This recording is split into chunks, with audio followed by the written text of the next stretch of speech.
우리가 이번 주일부터 좀 사무엘상을 묵상을 하고 있습니다. 그래서 오늘은 우리가 오늘 아침에 묵상한 이 사무엘상 2장의 말씀을 다시 한 번 더 나누고자 합니다. 여러분, 여호수아 갈렙 시대 때 이제 가나안 땅으로 이스라엘 백성들이 들어와서 7년간에 걸쳐서 이 정복 전쟁을 하지 않습니까? 그때 하나님께서 이스라엘 백성들의 그 순종 가운데에 놀라운 복을 주셔서 강성한 가나안 원주민들을 다 쫓아냅니다. 다 쫓아내고 그 땅을 차지하고, 그리고 지파별로 그 땅을 공정하게 분배하여서 이제 그 땅을 차지하는 거죠. 문제는 여호수아 갈렙이 죽고 난 이후에 이제 소위 말해서 사사시대라고 하는 시대가 약 400년간 열리게 됩니다. 문제는 이 사사시대 때에 이스라엘 백성들의 신앙이 우리가 알다시피 이제 매우 침몰하는 것을 볼 수가 있습니다. 그래서 이 사사시대 때는 점점 시간이 가면 갈수록 이스라엘 백성들의 신앙이 곤두박질을 치다가 사사시대의 거의 마지막에는 거의 무법천지와 같은 그런 시대로 종결된다는 것을 우리가 사사기를 통해서 우리가 잘 알고 있습니다. 여러분, 사사시대 때 신앙을 버릴 때에 그들의 현실의 삶에 일어나는 일은 뭔가 하니까 고난과 환란이 닥치는 거예요. 그러니까 믿음을 잃어버리면, 믿음을 상실하면은 가장 먼저 믿음을 버린 자들에게 하나님께서 고난과 환란으로 갚아주시는 거죠. 그래서 이스라엘 백성들이 사사기 400년 동안에 보면은 이 가나안, 이 팔레스타인 이 서쪽 땅은 이 블레셋이 들어와서 이스라엘 백성들을 얼마나 괴롭히는지 몰라요. 그리고 동쪽 땅은 르벤, 므낫세, 갓지파, 이 요단강 동쪽의 세 지파가 있지 않습니까? 그 세 지파는 모압과 암몬에 의해서 거의 식민 지배 속으로 들어갑니다. 그리고 단 지파 같은 경우에는 이 아모리 원주민들에게 쫓겨가지고 하나님께서 주시는 분배받은 그 땅을 빼앗기고 오히려 산지로 쫓겨 올라갑니다. 그러니까 400년 동안 이 가나안에 들어왔던 이 하나님의 언약의 백성들이 신앙이 점점 추락하면서 마지막에는 거의 자신의 땅임에도 불구하고, 하나님이 주신 자신의 땅인데도 오히려 원주민들과 하나님이 쫓아보내라고 한 그 민족들에서 시달려서 그들의 환란이 얼마나 큰지 사사기는 그것을 생생하게 기록을 하고 있습니다. 그러면서 사사기가 끝나고 나서 우리가 지난번에 룻기를 묵상했죠. 그래서 여러분, 이 사사들이 다스렸던 이 사사시대와 하나님이 새로 준비하시는 이 왕정시대, 왕의 시대, 이 두 시대를 잇는 브릿지 역할을 하는 성경이 바로 이 룻기죠, 룻기. 그래서 룻기 제일 말미에 보면은 결국은 룻이 아기를 출산하면서 거기서 하나님께서 이제 모세를 등장을 시킵니다. 장차 모세가 나타날 것을 거기서 말씀하시는 거죠.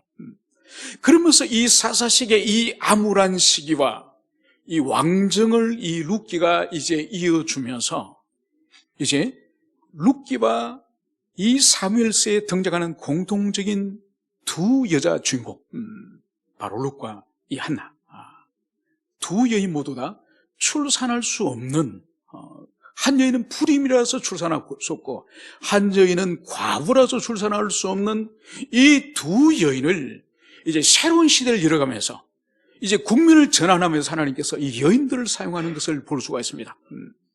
그래서 우리가 1장을 우리가 묵상했지만 잠깐 돌아보면은 바로 임신하지 못하는 불임의 여인 한나가 등장하면서 이 사무엘서가 시작이 됩니다. 여러분, 임신할 수 없는 이 한나의 운명, 이 한나의 모습은 사실 사사시대의 거의 말기에 이스라엘 민족의 현주소, 영적 현주소를 보여주는 것이 바로 이 한나의 불임인 거죠. 그래서 한나가 새 생명을 낳을 수가 없는 거지 않습니까?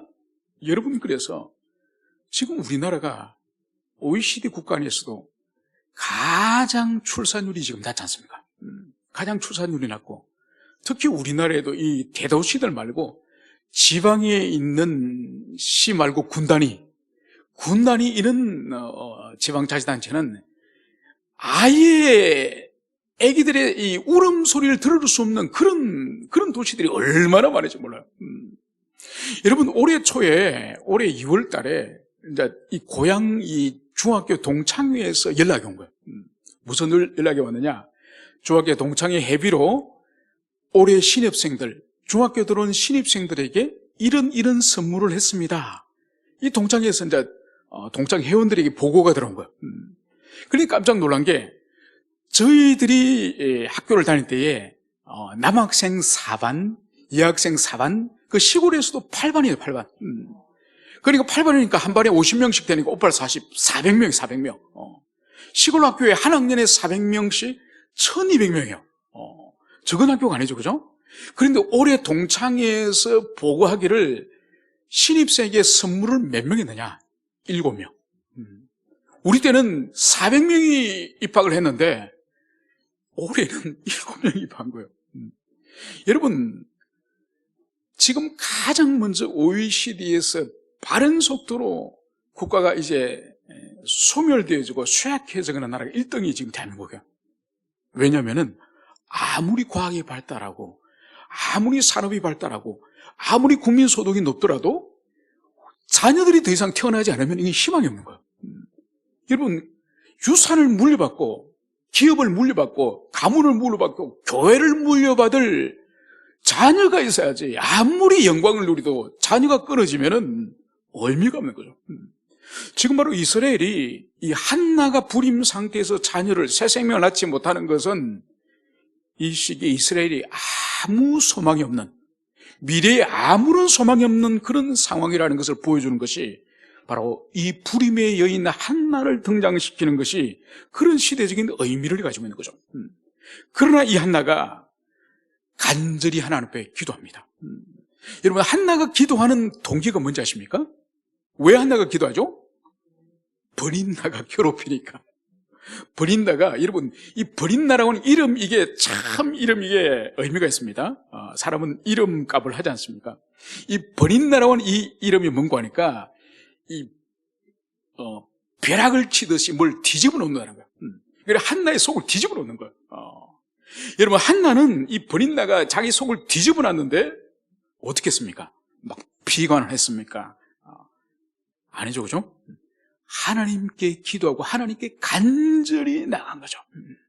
여러분, 이게 한나의 믿음에 아주 우리에게 주는 중요한 하나님의 교훈입니다. 보통 오늘날 우리는 어떻습니까? 누가 우리 속을 뒤집어 놔버리면 어떡하죠? 보통 그 사람과 싸워버리거나 아니면 자기가 막 비관하고 혼자서 울거나 무슨 우울증에 걸리거나 막 자기 혼자서 쩔쩔매지 않습니까? 대부분 사람들은 이렇게 반응을 해요. 한나는 버린나가 자기를 뒤집어 버릴지라도 그 문제를 가지고 오히려 하나님께 나간 것을 볼 수 있습니다. 바로 그 태도에 대해서 하나님께서는 이제 어린 생명을 주시는 거죠.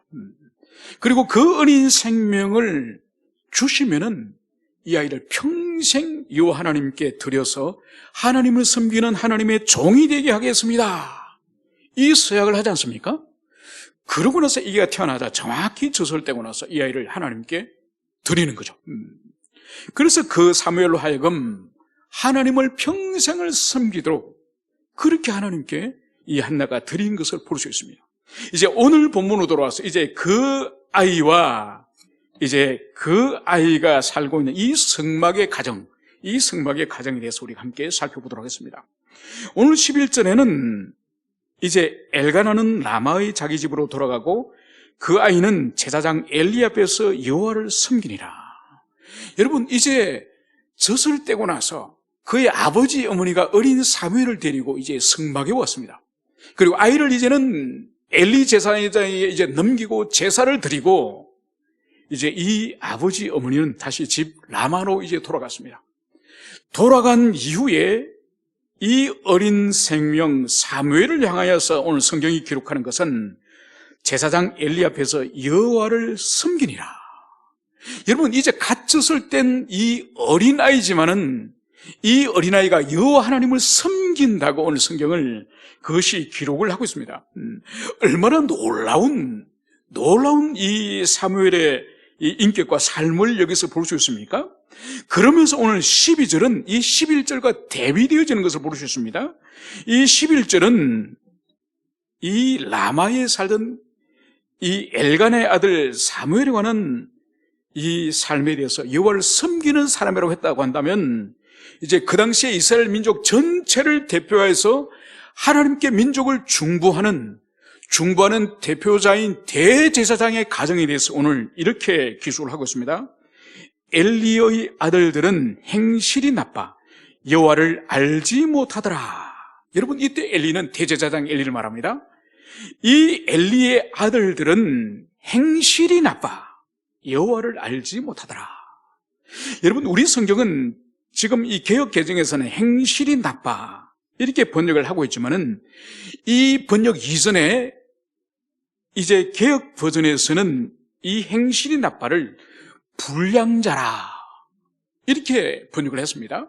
그런데 이 히브리어 이 의미는 뭔가 하니까 벨리알의 아들이라. 벨리알의 아들이라. 여러분, 대제사장의 아들들은 자동적으로 제사장이 돼요. 자동적으로 제사장이 되고, 아버지가 죽으면은 그 제사장 아들들 가운데에 한 사람이 대제사장이 되는 거예요. 그래서 이것은 혈통적으로 제사장 집안이에요. 그런데 하나님의 판단이 뭔가요? 이 엘리의 아들들은 행실이 나빠, 즉 벨리알의 아들이라.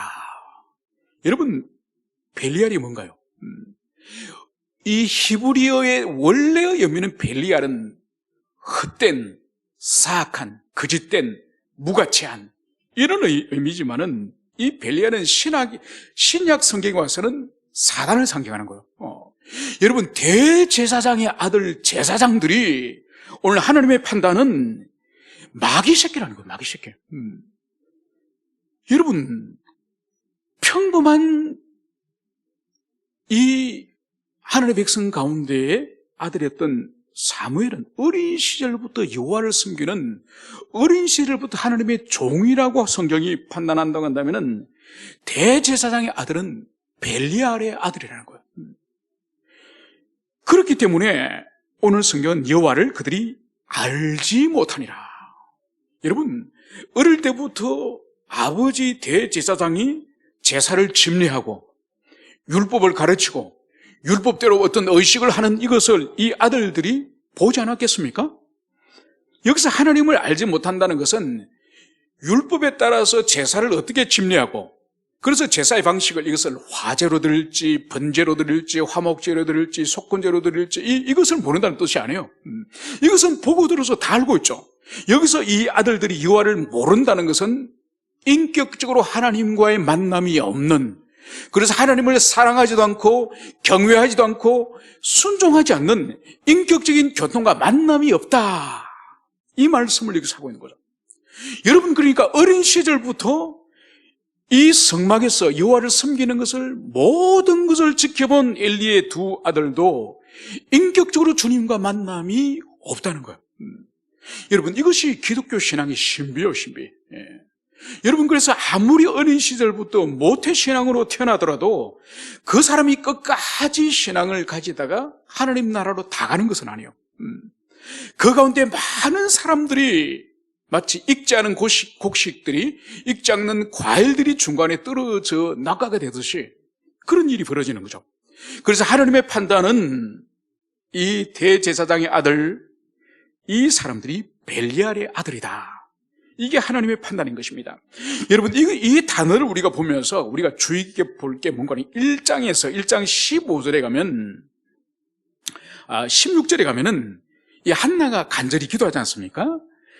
이 10절에서는 한나가 이 통곡을 부르짖으면서 기도했다고 합니다.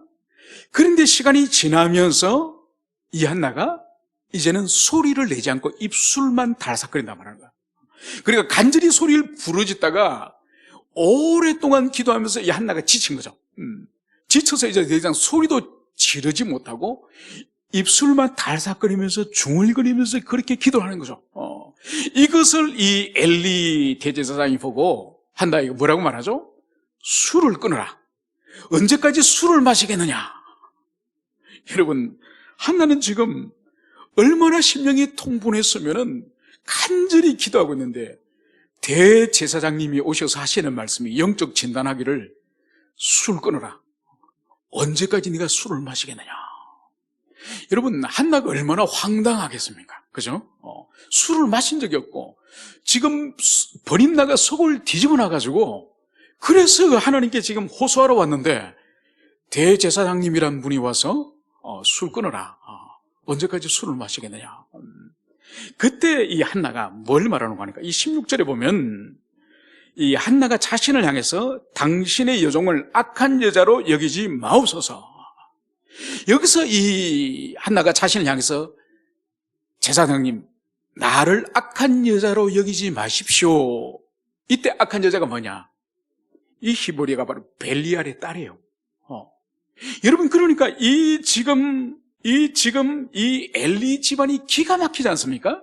사실 자기의 아들들이 지금 벨리알의 아들들인데, 한나를 보고 벨리알의 딸이라고 지금 받아라는 거예요. 그러니까 이 시대가 얼마나 영적으로 타락하였고 어두웠으면은 이스라엘 백성의 최고의 영적인 지도자인 이 엘리가 영적인 분별력을 잃어버려서 이 지체가 지금 기도하러 왔는지 하나님의 술주정하는 건지 이걸 분별을 못하는 거죠.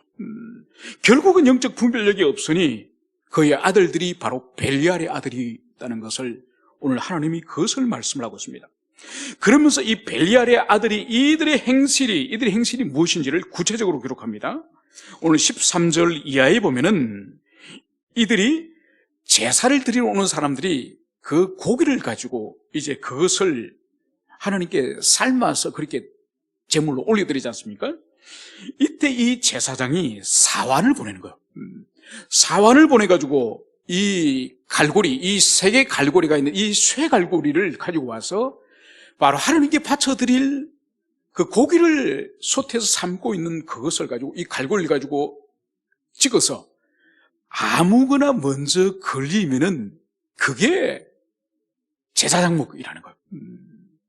여러분, 여기서 이 세 살 갈고리, 이건 뭔가 하니까 성막에서 하나님께 제사 드릴 때 사용하는 거룩한 이 성물이에요, 성물. 거룩한 성물을 오히려 지금 하나님을 모욕하는 재료로 지금 사용하는 것을 볼 수 있습니다. 여러분, 이들의 지금 문제는 뭔가요? 하나님의 제사를 철저하게 이들이 멸시하는 것을 볼 수 있습니다. 여러분, 레위기에는 이 5가지 제사가 있지 않습니까? 번제, 소제, 화목제, 속제제, 속건제, 이 5가지 이 제사가 있죠. 그래서 이 제사 가운데에 하나님께 온전히 바쳐드리는 것이 그게 바로 번제죠, 번제. 번제는 일체 고기를 사람이 먹을 수 없습니다. 제사장도 먹을 수 없어요. 제사장이 가질 수 있는 거 오직 짐승을 잡을 때 벗긴 가죽만이 제사장이 소유할 수 있습니다. 그리고 속죄제 같은 경우에는 속죄제는 이스라엘 백성을 위해서도 드리기도 하고 대제사장을 위해서도 속죄제를 드리지 않습니까? 바로 이때 대제사장과 백성들에게 죄를 위해서 속죄할 때는 고기를 먹을 수 없습니다. 그런데 백성이나 제사장이 죄가 없을 때는 그 고기를 제사장이 먹을 수 있죠. 그리고 속건제의 제물도 제사장이 먹을 수 있습니다. 그리고 화목제 같은 경우에는 화목제는 제사장도 먹고 제사 드리는 사람도 먹고 제사 드리는 사람이 이웃 사람들 부르다 먹고 여러분, 그렇기 때문에 이 레위기 율법에는 어떤 제사는 사람이 일체 먹을 수 없고 어떤 제사는 제사장이 먹고 어떤 제사는 나누어 먹고 이것이 다 정해져 있는 거예요. 그리고 제사 드린 방식도 들어 올려서 하나님께 제물을 들어 올리는 이 거제, 그리고 흔들어 드리는 이 요제, 이 제사의 방식에 따라서 먹을 수 있는 고기들이 정해져 있습니다. 뭐 앞다리살 먹는다든지 가슴살 먹는다든지 하나님이 율법에 정해놓은 거예요. 그런데 이 엘리의 이 아들들이 사환을 볼 때는 그냥 3살 갈고리를 가지고 그냥 그 솥에 삶고 있는 고기를 그냥 하나 탁 찍어가지고 이게 뭐 다리살이든지 가슴살 상관없이 닥치는 대로 먹는 거예요. 여러분, 이것은 뭔가요? 레위기 하나님의 제사법 자체를 지금 짓밟은 거예요. 그리고 여기서 더 나아가서 오늘 보면은 이제 기름을 태우기 전에 제사장의 사환이 와서 제사 드리는 사람에게 이르기를 제사장에게 구워드릴 고기를 내라.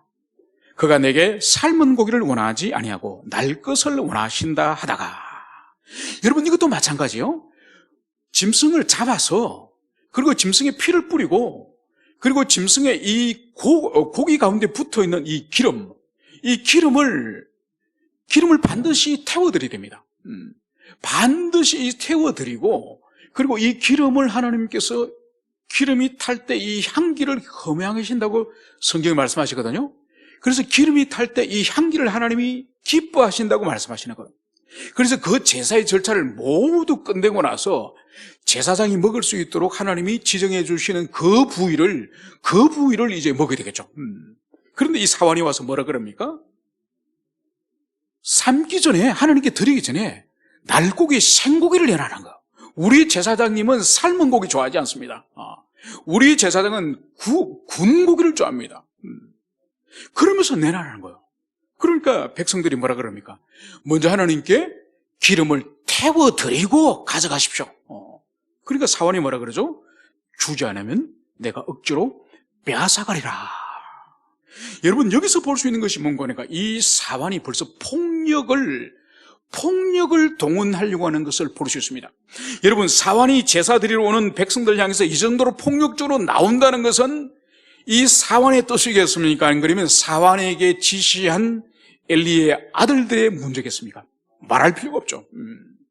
그러니까 이 엘리의 아들들이 얼마나 하나님의 이 제사에 관한 규정인 레위기 율법을 무참하게 짓밟았으면은 이 사환들이 기시등등하게 이제 이스라엘 백성들 제사자들에게 고기를 강탈하려고 하는 것을 여기서 볼 수 있는 거죠.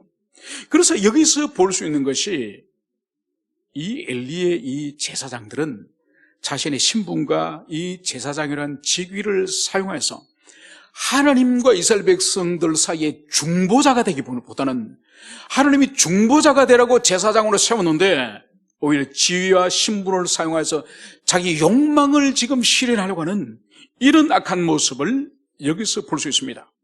바로 여기에 대해서 오늘 하나님의 판단은 17절에서 이렇게 말씀하십니다. 이 소년들의 죄가 여호와 앞에 심히 크면 그들이 여호와의 제사를 멸시함이었더라.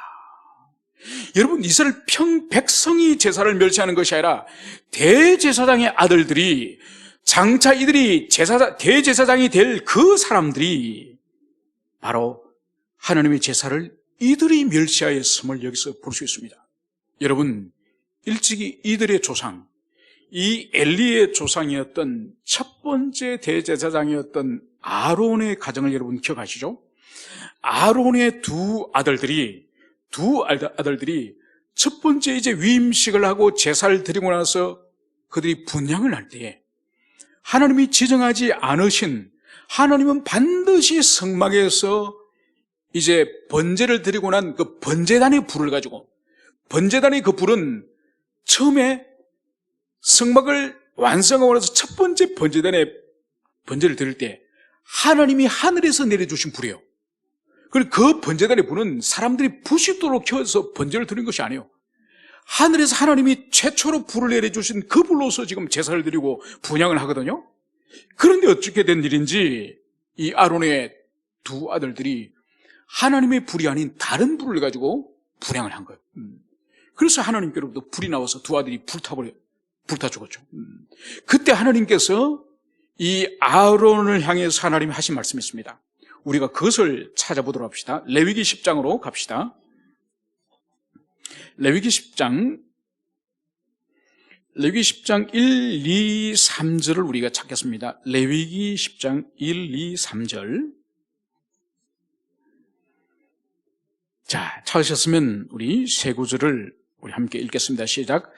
아론의 아들 나답과 아비후가 각기 향로를 가져다가 여호와께서 명령하시지 아니하신 다른 불을 담아 여호와 앞에 분향하였더니 불이 여호와 앞에서 나와 그들을 삼킴에 그들이 여호와 앞에 죽은지라. 모세가 아론에게 이르되 이는 여호와의 말씀이라. 이르시기를 나는 나를 가까이 하는 자 중에서 내 거룩함을 나타내겠고 온 백성 앞에서 내 영광을 나타내리라 하셨느니라. 아론이 잠잠하니 아멘. 오늘 하나님이 분명히 대제사장 아론의 아들 이 불타 죽은 두 사람도 제사장이에요. 그런데 이 제사장이 하나님이 지정하지 않은 단불로 들이다가 이들이 죽었죠.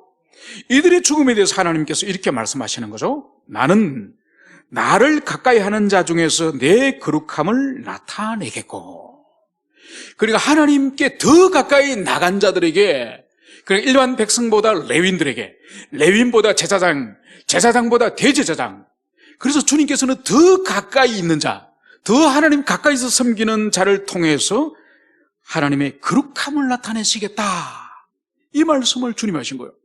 여러분, 이 말씀은 오늘날도 여전히 유효해요. 여전히 유효합니다.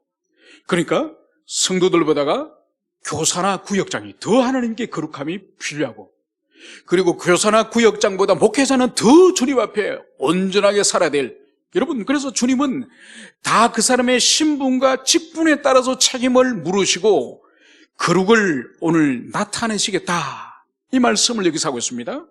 또 한 군데 더 찾아보겠습니다. 우리 민수기 20장을 우리 가도록 합시다. 민수기 20장 10절에서 12절, 또 주님께서 가까이 당신을 섬기는 종들을 어떻게 더 엄격하게 다루시는지 민수기 20장 10절에서 12절 세 구절을 우리가 찾도록 하겠습니다. 우리 찾으셨습니까? 찾으셨으면 우리 10절부터 읽습니다. 시작. 모세와 아론이 회중을 그 반석 앞에 모으고 모세가 그들에게 이르되 반석하 너희여 들으라. 우리가 너희를 위하여 이 반석에서 물을 내려 하고, 모세가 그의 손을 들어 그의 지팡이로 반석을 두 번 치니 물이 많이 솟아나므로 회중과 그들의 짐승이 마시니라.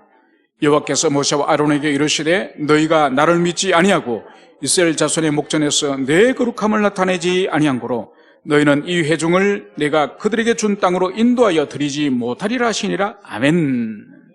여러분, 이 사건이 뭔가 하니까 이스라엘 백성들이 물을 달라고 또 입으로 하나님을 모욕하고 또 모세를 향해서 원망하면서 물을 내라고 그러는 거예요. 그러니까 계속적으로 광야에서 이스라엘 백성들이 모세를 혈기를 돋구지 않습니까? 그죠? 그래도 성경은 모세를 평가하기를, 하나님께서 평가하기를 지면의 모든 사람보다 더 온유한 자라. 모세가 젊었을 때 40살 때는 사람을 주먹으로 때려 죽인 사람이지 않습니까? 살인자잖아요. 그런데 광야 40년 동안 하나님이 연단하셔서 그가 얼마나 인격적으로 다듬어졌으면은 지상의 모든 사람보다 더 온유한 사람이 모세다, 그렇게 성경이 기록하고 있죠. 그런데 오늘 이 사건은 뭔가 하니까 모세를 또 이스라엘 백성들이 그렇게 또 혈기를 돋군 거예요. 그래서 물을 달라고 이제 모세에게 백성들이 찾아왔는데 하나님께서는 반석을 명하여서, 그리고 반석을 이렇게 지팡이로 때리는 것이 아니라 큰 바위를 향해서 물을 내라, 이렇게 말로만 하라 하시는 거예요. 그리고 모세가 얼마나 화가 났으면 그냥 지팡이로 막 반석을 때려버린 거예요. 그리고 물은 터져 나오긴 나왔어. 하나님 물을 주셔서. 그런데 이 모세에 대한 하나님의 평가가 바로 뭐죠? 오늘 너가 오늘 하나님의 거룩함, 하나님의 영광을 드러내지 않은 거예요. 말로만 선포해도 그 물이 터져 나올 텐데 혈기를 백성들 앞에 부린 거예요. 그래서 오늘 모세에게 하나님이 주시는 엄중한 책임이 바로 뭔가요? 이 회중을 그들에게 준 땅으로 너는 인도하지 못하리라. 너는 가나안 땅에 들어갈 수 없어 이제. 여러분, 어떻게 보면은 아니 지팡이 한번 휘둘렀다고 40년간 그 수백만 명의 이스라엘 백성들, 그 말 안 듣는 백성들에게 봉사를 했지 않습니까? 그렇게 40년간을 봉사했는데 이 지팡이 한번 잘못 휘둘렀다고 넌 가나안 땅에 못 들어가. 어떻게 보면 가혹하다고 볼 수 있지 않습니까? 하나님이 너무 무자비하게 모세를 다루신다, 이런 느낌이 들 수도 있지만은 잠시 전에 우리가 읽었지 않습니까? 그죠? 하나님은 당신을 가까이 섬기면 더 가까이 섬길수록 더 엄격한 거룩을 원하고 더 엄격한 경건을 원한다는 것이 하나님의 법칙이에요. 만약 여기서 모세가 아니라 일반적인 백성들이 만약 하나님 앞에 그렇게 했다고 한다면 하나님은 넘어갔을 거예요.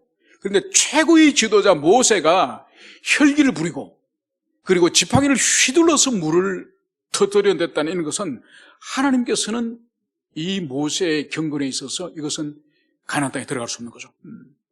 여러분, 그래서 오늘 이 엘리의 이 아들들에 대한 이 하나님의 이 평가는 바로 여호와의 제사를, 하나님의 예배를 멸시하였다. 이것이 하나님의 평가입니다. 바로 여기에 대해서 또다시 이제 사무엘을 오늘 18절에서 대조를 하고 있습니다. 사무엘은 어렸을 때에 세마포 에봇을 입고 여호와 앞에 섬겼더라. 여러분 놀랍지 않습니까? 그죠? 이 엘리의 이 제사장의 아들들은 이 새 갈고리를 가지고 하나님께 제사드린 이 예물을 그것을 강탈하는 강도 같은 짓을 했다고 한다면, 이 사무엘은 어렸을 때부터 세마포 에봇을 입고 여호와를 섬겼다. 여러분, 원래 이 에봇은 제사장이 입는 것입니다. 그죠? 그러나 제사장 외에 레위인들도 입었습니다. 레위인들도 입었고, 그리고 성막에 수종드는 그런 사람들도 입었습니다. 여기서 보여주는 것이 뭔가 하니까, 제사장의 아들들은 벨리알의 아들이 되었지만은, 그러나 이 어린 사무엘은 진정한 제사장의 직분을 감당하는 것을 여기서 볼 수 있습니다. 그래서 여기서 우리가 확인할 수 있는 것이 뭔가 하니까, 신분적으로 혈통적으로 제사장의 아들로 태어나든지 왕의 아들로 태어난다, 이것이 하나님 앞에서는 중요한 것이 아니에요. 하나님 앞에 중요한 것은 그 사람의 인격도 하나님을 사랑하느냐, 하나님을 경외하느냐, 순전한 믿음을 가졌느냐. 여러분, 이것에 의해서 하나님께서 그 사람을 사용하고 그 사람의 심령에 복을 주는 것이, 내가 제사장의 아들이요, 내가 목사의 아들이요, 내가 왕의 아들이요, 하나님 앞에는 그게 쓸모가 없다니까요. 여러분, 그래서 이 구약 성경에 보면은 이 부모님의 신앙과 이 자녀의 신앙 관계는 참 신비해요, 신비. 그래서 보세요. 아브라함같이 그렇게 믿음이 훌륭한 아버지에게서 이삭 같은 귀한 그런 순종의 아들이 태어나지 않습니까? 그런가 하면은 다윗같이 하나님 마음에 합당한 그런 귀한 종에게 있어서 아들이 암논같이, 자기 동생을 강간한 암논, 그리고 그 형을 또다시 때려 죽이는 동생 압살롬. 아버지 다윗과 이 암논이나 이 압살롬, 아버지 아들 사이가 얼마나 큰 차이가 납니까? 그리고 이 엘리, 아버지는 대제사장이지만은 아들들은 벨리알의 아들이 태어나는 이런 모습. 그러나 한나에게서 이 사무엘 같은 이 어린 시절부터 하나님을 섬기는 이 귀한 생명. 그러나 아이러니하게도 이 사무엘의 이 아들들이 이제 사무엘상 뒷부분에 가면은 이 아들들이 또 망난입니다. 아버지는 그렇게 경건하고 이스라엘 민족 그 백성들의 온 성읍을 돌아다니면서 순회 설교자가 돼가지고 율법을 돌아다니면서 가르치는데, 정작 자기 집에 있는 두 아들이 망나니가 돼가지고 바로 사사로 세웠더니 백성들에게 뇌물을 받아먹고 그 재판 판결을 휘어지게 하는 아들이 이 사무엘 아들이에요. 그러니까 부모의 신앙과 이 자식의 신앙은 부모가 온 힘을 다하여 다 가르치고 책망을 해야 되지만은 하는 대로 되는 것이 아니에요. 하는 대로 되는 것이 아니라 결정적인 변수는 하나님의 은총이에요. 하나님의 은총이 자녀에게 임해야지 부모가 100% 애를 쓰더라도 자녀들에게 그것이 나타나지 않을 수 있습니다. 그래서 부모로서 우리가 온 힘을 다해서 가르치고 책망하고 힘을 다하지만은 그 위에 우리가 기도해야 될 이유가 바로 하나님, 나의 사역과 나의 섬기와 나의 책망으로 이 아이를 하나님의 사람으로 만드는 것이 아니라 하나님 당신의 자비와 은총이 임하여야 이 아이들이 하나님의 사람이 될 수 있습니다. 이 고백이 바로 우리 자녀를 향한 기도인 것이죠. 이제 말씀을 정리하고자 합니다. 이제 19절에서는 그의 어머니 한나가 매년 이제 제사를 드리러 이제 실로 성막에 올라갈 때마다 남편과 함께 올라갈 때 작은 겉옷을 지어다가 그에게 주었더니, 여러분, 저는 이 부분을 묵상하면서 참 마음이 짠했습니다. 왜냐하면 젖을 떼고 나서 그 아이를 1년에 한 번 제사 드릴 때 1년에 한 번 그 아들을 보러 갑니다. 빈손으로 가는 것이 아니라 그 아이 몸에 맞는 해마다 갈아입을 겉옷을 어머니 한나가 만들어가는 거예요. 여기는 두 가지의 한나의 마음이 있습니다. 하나는 어머니로서 그 사무엘을 지극히 사랑하는 그 사랑의 마음이 이 옷을 짤 때 한 땀 한 땀 옷을 짤 때에 그 어머니의 사랑을 온전히 그 옷에 쏟아붓지 않겠습니까? 또 하나는 이 겉옷은 단순히 이 사무엘이 추울 때 덮어 입으라고 준 옷이 아니에요. 이 겉옷은 하나님을 섬길 때 입는 옷이에요. 이건 뭐냐? 이 한나가 비록 자기 혈통을 통해서 육신을 통해서 태어난 아들이지만은 이미 사무엘을 하나님의 종으로 인정하고 있다는 것을 여기서 볼 수 있는 거예요. 여러분, 우리는 우리의 자녀를 단순히 자기 육체를 통해서 태어난 자기의 자식일 뿐만 아니라 우리의 자녀들이 우리가 이 땅을 떠나가는 이후에 우리를 이어서 하나님을 섬기고 이웃을 섬기는 하나님의 종이라고 하는 이 인식이 우리에게 있어야 돼요. 이 인식이 그리스도인이 없으면은 세상 사람들의 부모와 똑같습니다. 자식에게 뭔가를 기대하고 잘 되기를 바라고 또 나중에는 효도도 하고 세상에 또 높은 지위를 차지하고, 여러분, 세상의 부모와 하등의 차이가 없죠. 그래서 우리가 반드시 우리의 자녀를 하나님의 종으로, 그래서 그 아이가 평생을 하나님을 예배하고 섬기고 이웃을 섬기고 봉사하는 그런 오늘 한나가 이 겉옷을 만들어서 1년에 한 번 아들을 만날 때마다 그것을 전해줄 때마다 어머니로서 사랑의 마음을 온전히 쏟아붓고 그리고 그 겉옷을 입고 여호와를 잘 섬기는 하나님의 종이 되기를 바라는 것처럼 우리 또한 우리들의 자녀를 향해서도 이 두 가지 마음을 온전히 가지는 우리 모두가 되었으면 좋겠습니다. 함께 기도하시겠습니다.